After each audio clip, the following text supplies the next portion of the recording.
परभणी जिल्ह्यातही गेल्या 4 दिवसांपासून पावसाने चांगलीच हजेरी लावली आहे। अगदी आज सकाळी एका तासाच्या पावसामुळे परभणी शहरात अनेक ठिकाणी पाणी झालं आणि या पाण्यामुळे जनजीवन विस्कळीत झालंय। एका तासाच्या या पावसामुळे परभणी शहरातील रस्ते तलावात स्वरूप त्यांचं आलं होतं। शिवाय काही ठिकाणी नागरिकांच्या घरातही पाणी गेलं। दृश्य आपण बघतोय जिथे रस्त्यावरती पाणी साचलंय, गुडघाभर पाणी आहे आणि घरांतही हे पाणी गेलेलं आहे।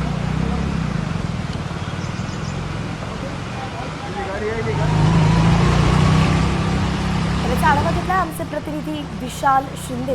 पाहूया। परभणीत पावसाने पुन्हा एकदा कहर केलेला आहे। परभणी जिल्ह्यात आज सकाळी जोरदार पाऊस झाल्यामुळे परभणी शहरात पूर्णपणे पाणी झाले आहे।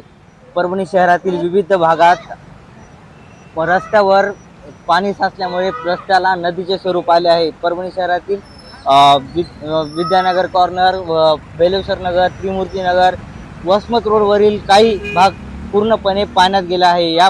या पाण्यामुळे पूर्णपणे रस्त्यावर नदीचे स्वरूप आले आहे। मी आता बेलेश्वर नगर परिसरात उभा आहे आणि या ठिकाणी आपण बघू शकतो कशा प्रकारे रस्त्यावर पाणी वाहत आहे, नदीप्रमाणे वाहत आहे। या पाण्यामुळे शहरात मोठ्या प्रमाणात पाणी साचले आहे आणि शहरातील नागरिकांची गैरसोय होत आहे। बघितलं तर आपण सकाळी शाळेला जाणाऱ्या मुलांचे हाल होत आहे। पाण्यात बस वगैरे अडकत आहेत, ऑटो अडकत आहेत।